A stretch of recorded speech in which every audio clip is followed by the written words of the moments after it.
Guys, nasa taas ako ng Great Wall of China ngayon. Maganda ang scenery. Ang tawag nila dito parang Zhongyuan Pass, Great Wall. Diyan kami nanggaling sa baba, oh.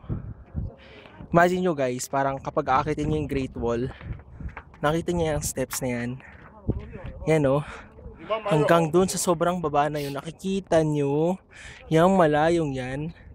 Hanggang dito, kung nasan ako ngayon, ay isang continuous ladder of steps. Sobrang taas niya. So, nakakapagod siyang akitin. At ngayon, na-reach ko ng isang tuktok na turret. Konting akit na lang, makakarating na ako.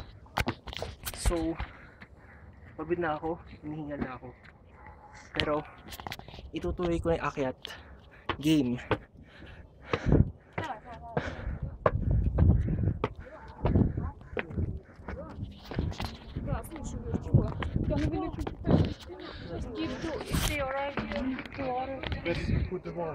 Ayan. Nandito na ako sa pinakataas. Ayan, oh. Inakit ko yan. Kaya kung pupunta kayo ng Beijing, bibisitahin nyo yan, Great Wall. Challenge yan guys, naakitin nyo yan, ganyang kataas. Tuloy-tuloy na steps. Bawal mga mahihinang resistensya dito. Na-test ko na yung sarili ko. Ang ganda, no? Ayan. Pasok na tayo dito. Maraming tao.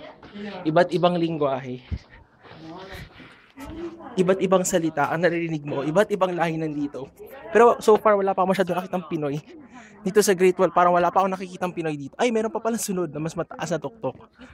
Try ko pa kaya akitin yan. Tingnan natin.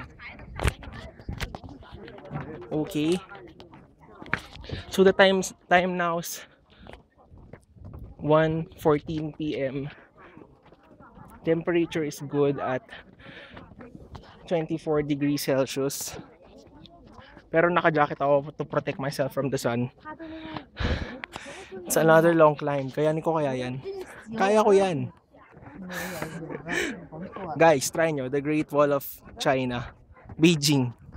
What an experience.